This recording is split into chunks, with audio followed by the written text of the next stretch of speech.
In this video, we are discussing about some question answer from the chapter The Gardener, verse 46. You left me. First question: what did the speaker think when his lover left him?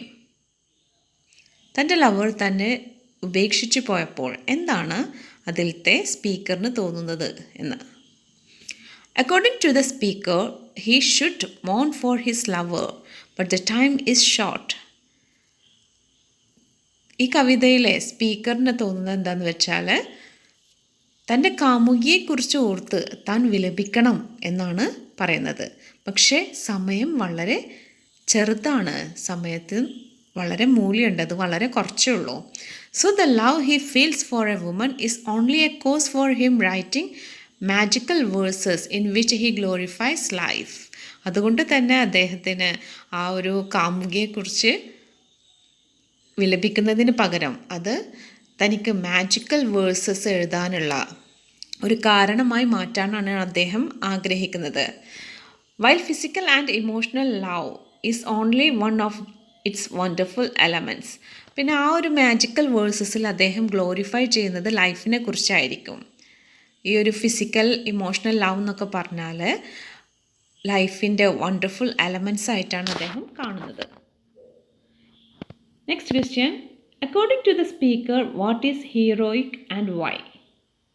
Heroic. It is heroic to hug one's sorrow and determine not to be consoled. Heroic ആയിട്ടുള്ള കാര്യം എന്താണെന്ന് ചോദിച്ചാൽ ഇവിടെ പറയുന്നത് ഒരാളുടെ സങ്കട സമയത്ത് അയാളെ പോയിട്ടൊന്ന് ഹഗ് ചെയ്യുക, ഒന്ന് കെട്ടിപ്പിടിക്കുക എന്നുള്ളതാണ്. അതുപോലെ തന്നെ മനസ്സിൽ ഉറപ്പിക്കുക, ഞാൻ ഒരിക്കലും അയാളെ സമാധാനിപ്പിക്കില്ല. Next question. Time is short. What is the relevance of this statement in the poem? Time is short, അല്ലേ? അതിൻ്റെ ഒരു പ്രാധാന്യം ഈ ഒരു പോയത്തിൽ എന്താണെന്നാണ് ചോദ്യം. Here the poet points out the short lifespan of human beings, which is so valuable and important. ഈ ഒരു വരികളിലൂടെ കവി എന്താണ് പറയാൻ ആഗ്രഹിക്കുന്നത് വെച്ചാൽ ജീവിതം വളരെ ചെറുതാണ്, അതിൻ്റെ വാല്യൂവും അതിൻ്റെ ഇമ്പോർട്ടൻസിനൊക്കെ കുറിച്ച് ഈ കവിതയിൽ പറയുന്നുണ്ട്. Don't ruin our short life for some silly reasons. നമ്മുടെ ജീവിതം നിസ്സാര കാര്യങ്ങളുടെ പേരിൽ ഹോമിച്ച് കളയരുത് എന്നൊരു സന്ദേശം കിട്ടുന്നുണ്ട്. Life is just like a dew drops on the lotus leaf. താമര ഇലകളിൽ വീഴുന്ന മഞ്ഞുതുള്ളി പോലെയാണ് ജീവിതം എന്നാണ് പറയുന്നത്. Don't neglect all the beauty of life by thinking of lost love, happiness or negative memories of life. So we must learn how to enjoy what the world has given us. അതുകൊണ്ട് തന്നെ നമുക്ക് പഠിക്കേണ്ടതുണ്ട്, ജീവിതം നമുക്ക് എന്താണോ തരുന്നത് അതിൽ സന്തോഷം കണ്ടെത്താൻ. Without asking for more, because that will only brings us feeling sad and crushed by dematerialized hopes and dreams. ഒരുപാട് കാര്യങ്ങൾക്ക് വേണ്ടിയിട്ട്, നമുക്ക് ലഭിക്കാതിരിക്കുന്ന ഒരുപാട് കാര്യങ്ങൾക്ക് വേണ്ടിയിട്ട് ചോദിക്കരുതെന്നാണ് പറയുന്നത്. അത് നമുക്ക് സങ്കടങ്ങൾ മാത്രമേ തരുള്ളൂ. Crushed by dematerialised hopes and dreams. നമ്മുടെ ജീവിതം എന്ന് പറഞ്ഞാൽ ഒരുപാട് ഈ ഒരു മെറ്റീരിയൽ വേൾഡിൽ ഒരുപാട് ആഗ്രഹങ്ങളുണ്ട് അല്ലേ, അതിൻ്റെ പിന്നാലെ പോകുമ്പോൾ നമ്മൾ ആകെ തകർന്നു പോകുന്ന രൂപത്തിലാകും. അപ്പോൾ ആത്മീയമായിട്ടുള്ള സന്തോഷങ്ങളിൽ സുഖം കണ്ടെത്തുക. The earth provides us with love, feeding us with life, but not forever. ഈ ഭൂമി നമുക്ക് സ്നേഹവും അതുപോലെ ജീവിതവും തന്ന് സന്തോഷിപ്പിക്കുന്നുണ്ട്, പക്ഷേ എക്കാലത്തേക്കും അതൊന്നും ഉണ്ടാവില്ല. Comment on the poet's comparison between changing seasons and the transitories of life. Changing season അല്ലേ, മാറിക്കൊണ്ടിരിക്കുന്ന കാലാവസ്ഥകൾ, അതേപോലെ ജീവിതവും അങ്ങനെയാണ്. ഓരോ ഘട്ടങ്ങളിലൂടെ കടന്നു പോകുന്ന ഒന്നാണ് ലൈഫ് അല്ലേ. അത് തമ്മിലുള്ളൊരു കമ്പാരിസൺ എന്താണെന്ന് ചോദിച്ചാൽ, human life can be compared with seasons in nature. Human life is divided into different phase like different seasons in nature. ഓരോ കാലാവസ്ഥകൾ, പ്രകൃതിയിലുള്ള പല കാലാവസ്ഥകൾക്കും പല സ്വഭാവം തന്ന് പല ഘട്ടങ്ങളായിട്ട് തിരിക്കുന്നത് പോലെ ജീവിതവും അതുപോലെ തന്നെയാണ്. നമുക്കറിയാം, infancy, childhood, adulthood, middle age, old age, അങ്ങനെ ഒരുപാട് കടമ്പകളിലൂടെ ആണ് ജീവിതവും പോകുന്നത്. Each phase in human life has unique characteristics. ജീവിതത്തിൻ്റെ ഓരോ ഫേസിലും വ്യത്യസ്തമായിട്ടുള്ള അല്ലെങ്കിൽ യൂണിക്കായിട്ടുള്ള പല ക്യാരക്ടറിസ്റ്റിക്സും നമുക്ക് കാണാൻ പറ്റും. Similarly every season has characteristics of its own. അതേപോലെ തന്നെ ഓരോ കാലാവസ്ഥക്കും അതിൻ്റേതായിട്ടുള്ള സ്വഭാവങ്ങളുണ്ട്. From birth to death human beings pass through various phases. ജീവിതം മുതൽ മരണം വരെ മനുഷ്യൻ പല ഘട്ടങ്ങളിലൂടെ കടന്നു പോകുന്നുണ്ട്. These phases are temporary in nature. ഈ ഫേസസും ഈ ഭൂമിയിൽ അല്ലെങ്കിൽ ഈ ഒരു പ്രകൃതിയിൽ നിശ്ചിത കാലത്തേക്ക് മാത്രമാണ്. Seasons are also temporary. One season succeeds another. സീസൺസും അതുപോലെ തന്നെ അനിശ്ചിത കാലത്തേക്കുള്ളതൊന്നല്ല, നിശ്ചിത കാലത്തേക്ക് തന്നെയാണ്. ഒരു സീസൺ മറ്റൊരു സീസണിനെ കീഴ്പ്പെടുത്തും. അതുപോലെ തന്നെയാണ് ഓരോ മനുഷ്യൻ, അല്ലേ? ഒരു മനുഷ്യൻ ജീവിക്കുന്നു, അയാളുടെ ജീവിതത്തിൽ വ്യത്യസ്ത ഫേസിലൂടെ കടന്നു പോകുന്നു. അവസാനം അദ്ദേഹം മരിക്കുമ്പോൾ അദ്ദേഹത്തിൻ്റെ ഒരു വേറെ ആളുകൾ, ഒരു തലമുറക്കാർ ഉണ്ടാവുന്നു. പലപ്പോഴും നാം ഒരുപാട് ക്വസ്റ്റ്യൻ ആൻസേഴ്സ് പഠിക്കാനാണ് ശ്രമിക്കാറ്. എന്നാൽ പഠിച്ച ക്വസ്റ്റ്യൻ ആൻസേഴ്സ് അത് എത്രയേ ആയിക്കോട്ടെ, പക്ഷെ അത് സാഹചര്യം അനുസരിച്ച് നമ്മുടെ റൈറ്റിംഗ് സ്കില്ല് ഡെവലപ്പ് ചെയ്തെടുത്ത് അത് മാർക്ക് അടിസ്ഥാനത്തിൽ എഴുതാൻ കഴിയണം. അവിടെയാണ് ഒരു വിദ്യാർത്ഥിയുടെ വിജയം എന്ന് പറഞ്ഞത്. എസ് ഒക്കെ എഴുതുമ്പോൾ നമ്മൾക്ക് ആ പോയത്തിൽ അറിയാവുന്ന മിക്ക കണ്ടൻസും ആ ഒരു എസ് ക്വസ്റ്റ്യനിൽ ഇൻക്ലൂഡ് ചെയ്യാൻ പറ്റും. മാർക്ക് സ്കോർ ചെയ്യാൻ ശരിക്കും പറഞ്ഞാൽ വളരെയധികം ഈസിയാണ്. നെക്സ്റ്റ് ക്വസ്റ്റ്യൻ നോക്കാം. What makes the speaker think it is sweet and heroic to remunerate a lost love?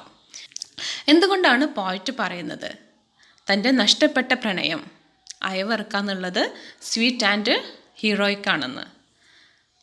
In this poem, we can see how important the symbolic is for Tagore's writing. It is the base of his verses, special lyrical expression and the moral of his works. All of these factors make him an undoubtedly a symbolist and hymn. Even though he is Indian, is considered to be one of the main representatives of the European symbolism. അപ്പോൾ ഒരു S ഒക്കെ എഴുതുമ്പോൾ അതിലൊരു general character നമ്മളെടുത്ത് കാണിച്ച് പറയേണ്ടതുണ്ട്. അദ്ദേഹം രവീന്ദ്രനാഥ് ടാഗോർ ഒരു ഇന്ത്യൻ ആയിട്ട് പോലും ഒരു യൂറോപ്യൻ സിംബോളിസത്തിൻ്റെ മെയിൻ റെപ്രസെൻറ്റേറ്റീവായിട്ട് കണക്കാക്കപ്പെടുന്നുണ്ട്. The gardener is a song filled with the idea of love and unity of humanity with universe. ഈ ഒരു പോത്തിൽ നമുക്ക് കാണാൻ പറ്റുന്നത് പ്രണയം മാത്രമല്ല, unity of humanity with universe. It was one of the best Tagore's poetry books, also known as the Book of Love. In these verses, he is not just talking about a love for a woman, but also focus on the love in general towards man, earth, world, life.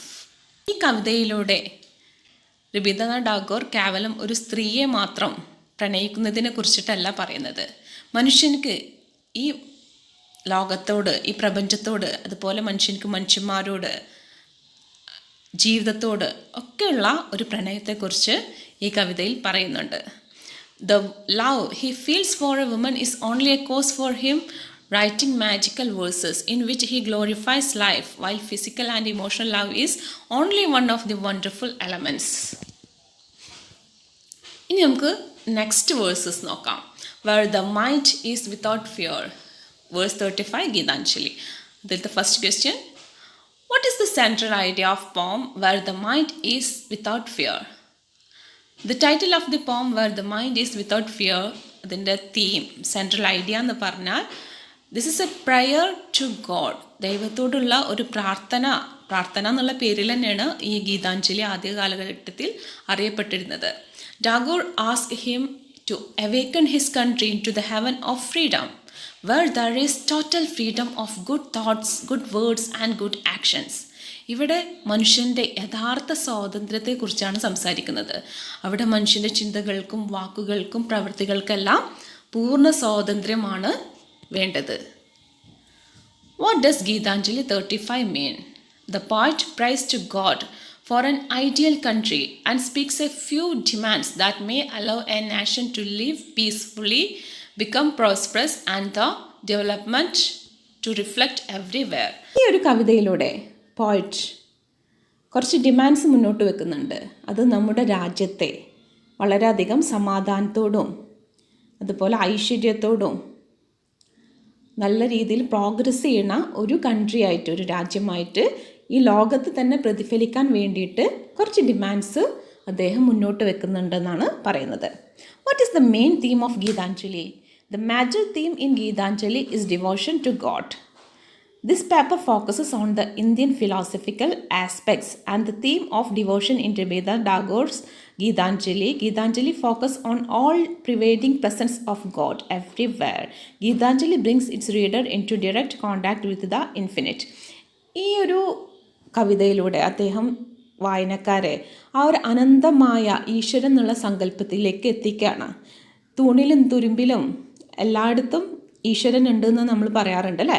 അപ്പോൾ ആ ഒരു സങ്കല്പത്തെ ഈ ഒരു വേഴ്സസിലൂടെ നമുക്ക് കാണാൻ പറ്റും. What does the poet means by dead habit? Habits refers to mindless practicing of obsolete customs and traditions, old beliefs, superstitions, and narrow-minded attitudes. This habits corrodes the mind and renders it useless. ചില ഹാബിറ്റ്സുകളുണ്ട്, ചില ശീലങ്ങൾ.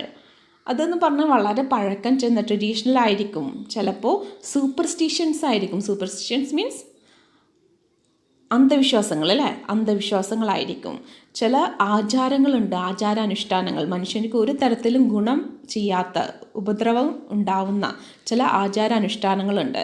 അപ്പോൾ ഇത്തരത്തിൽ നിന്നൊക്കെ മനസ്സിനെ സ്വാതന്ത്ര്യമാക്കാനാണ് പറയുന്നത്. അപ്പോൾ ഇത്തരത്തിലുള്ള കാര്യങ്ങളാണ് അദ്ദേഹം ഡെഡ് ഹാബിറ്റ്സ് എന്ന ആ ഒരു ടേം കൊണ്ട് റെഫർ ചെയ്യണത്. ഇത്തരത്തിലുള്ള ഡെഡ് ഹാബിറ്റ്സ് എന്ന് പറഞ്ഞാൽ മനുഷ്യർക്ക് നാശങ്ങൾ മാത്രമാണ് ഉണ്ടാവുക, അതുപോലെ ഒരു ഉപകാരം ഉണ്ടാവുകയുമില്ല. What does the poet compare dead habit? അപ്പോൾ ഡെഡ് ഹാബിറ്റിനെ എന്തിനോടാണ് ഉപമിച്ചിരിക്കുന്നത്?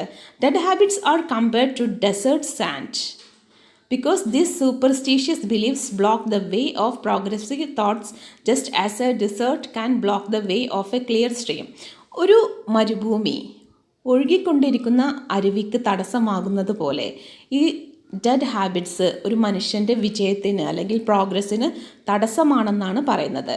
Dead habits are as shocking as the desert for something fresh and progressive. മരുഭൂമിയിൽ ഒരു മരുപ്പച്ച പോലും ഉണ്ടാവാൻ വളരെയധികം പ്രയാസമാണ് അല്ലേ? മരുഭൂമിയിൽ എങ്ങനെയാണോ പച്ചപ്പുണ്ടാകാത്തത്, അതേപോലെ തന്നെ ഡെഡ് ഹാബിറ്റ്സും ശരീരത്തിനും മനസ്സിനും ഹാനികരമാണെന്നാണ് പറയുന്നത്. ഡെഡ് ഹാബിറ്റ്സ് ഉള്ളൊരു മനുഷ്യന് പ്രോഗ്രസ് ചെയ്യാൻ പറ്റില്ല എന്നും ആ ഒരു സർഫസ് ഗ്രോത്തിൽ തന്നെ കെടുക്കുന്നാണ് പറയുന്നത്. What is the meaning of tireless striving? This tireless striving is used by the poet to urge his countrymen to break free from sloth and inactivity and struggle hard constantly to achieve perfection whatever they choose to do and thus make their country a free nation. ഈ tireless striving എന്നോട് പോയിട്ട് ഉദ്ദേശിക്കുന്നത് എന്താണെന്ന് വെച്ചാൽ നമ്മുടെ കൺട്രിമെന്നോട്, നമ്മുടെ രാജ്യത്തിലെ ആളുകളോട് പറയാണ്, നിങ്ങളുടെ സാധാരണഗതിയിലുള്ള ആ ഒരു മടിയോട്, അതുപോലെ എനിക്കെന്ത് ചെയ്യാനാന്നുള്ള ആ ഒരു ഇനാക്ടിവിറ്റി ഉണ്ടല്ലോ, അതിൽ നിന്നൊക്കെ മോചിതരാവാൻ പറയാണ്. എന്നിട്ട് കണ്ടിന്യൂസ് ആയിട്ട് സ്ട്രഗിൾ ചെയ്യാൻ പറയാണ്. വളരെയധികം കഷ്ടപ്പെട്ടിട്ട് തന്നെ നമുക്ക് എന്ത് കിട്ടുള്ളൂ? പെർഫെക്ഷൻ കിട്ടുള്ളൂ. അതുപോലെ ഫ്രീഡം കിട്ടണമെങ്കിൽ നമ്മൾ ഫൈറ്റ് ചെയ്തേ പറ്റൂ. in whatever they choose to do and thus make their country a free nation. നമുക്ക് പെർഫെക്ഷൻ കിട്ടണമെങ്കിൽ നമ്മൾ എന്ത് ചെയ്യണം? കഠിനാധ്വാനം ചെയ്യണം. അതുകൊണ്ട് തന്നെ ആ ഒരു കഠിനാധ്വാനത്തിലൂടെ മാത്രമാണ് നമ്മുടെ രാജ്യത്തിന് സ്വാതന്ത്ര്യം നേടിക്കൊടുക്കാൻ പറ്റുള്ളൂ. അപ്പോൾ കൊളോണിയൽ റൂൾസിൻ്റെ കാലഘട്ടത്തിൽ എഴുതിയിട്ടുള്ള ഒരു കവിതയാണ്. അപ്പോൾ ഈ കവിതയിൽ പറയുന്നത് എന്താ വെച്ചാൽ, നമ്മളെ രാജ്യത്തിലെ ആളുകൾ ആ ഒരു മടിയിൽ നിന്നും അതുപോലെ ചെയ്യാനൊന്നുമില്ല എന്നുള്ള ഒരു നിസ്സംഗത ഭാവം ഉണ്ടല്ലോ, അതിൽ നിന്നൊക്കെ മോചിതരായാൽ മാത്രമേ രാജ്യത്തിന് ഫ്രീഡം നേടിക്കൊടുക്കാൻ പറ്റുള്ളൂ എന്നാണ് പറയുന്നത്. അപ്പോൾ ഈ കാലഘട്ടത്തിലും ഈ വരികൾക്ക് ഏറെ സാധ്യതകളുണ്ട്. What is the meaning of depth of truth? Rabindranath Tagore compares dead habits to dreary desert sand, in which the stream of reason has lost its way. നമ്മുടെ വിവേകത്തിൻ്റെ ആ ഒരു അരുവി ഉണ്ടല്ലോ, ഈ ഡെഡ് ഹാബിറ്റ്സ് ബ്ലോക്ക് ചെയ്ത് വെക്കും അല്ലേ. ഒരു മരുഭൂമി എങ്ങനെയാണോ ഒരു അരുവിയെ തടസ്സം വരുത്തുന്നത് അതുപോലെ dreary desert sand stands for our various superstitious which do not let us apply logic and thus do work blindly according to our superstitions. Rabindranath Tagore ഒരു മങ്ങിയ മരുഭൂമിയോടാണ് നമ്മുടെ ഡെഡ് ഹാബിറ്റ്സിനെ കമ്പയർ ചെയ്തിരിക്കുന്നത് അല്ലേ. അവിടെ എന്താണെന്ന് വെച്ചാൽ നമ്മുടെ വിവേകത്തിൻ്റെ ഒരരുവി അതിൻ്റെ വഴി നഷ്ടപ്പെട്ടുകൊണ്ട് കാണാമെന്നാണ് പറയുന്നത്. നമ്മൾ ചില അന്ധവിശ്വാസങ്ങളുണ്ട്, ഒരു തരത്തിലും നമുക്ക് മെച്ചപ്പെടാൻ സമ്മതിക്കാത്ത കുറച്ച് ചിന്തകളും വിശ്വാസങ്ങളൊക്കെ. അപ്പോൾ ഇതിൽ നിന്നൊക്കെ രക്ഷപ്പെട്ടില്ലെങ്കിൽ മരുഭൂമി പോലെ തന്നെ ആവും എന്നാണ് പറയുന്നത്. What should tireless striving be for? According to Tagore, tireless striving should be for people to achieve perfection without giving up. തോറ്റുകൊടുക്കാൻ മനസ്സില്ലാതെ മുന്നോട്ട് പോകാനുള്ള ഏതൊരാൾക്കും ഉപകാരപ്പെടുന്ന ഒരു ഫ്രേസാണ് tireless striving. Thank you for listening me.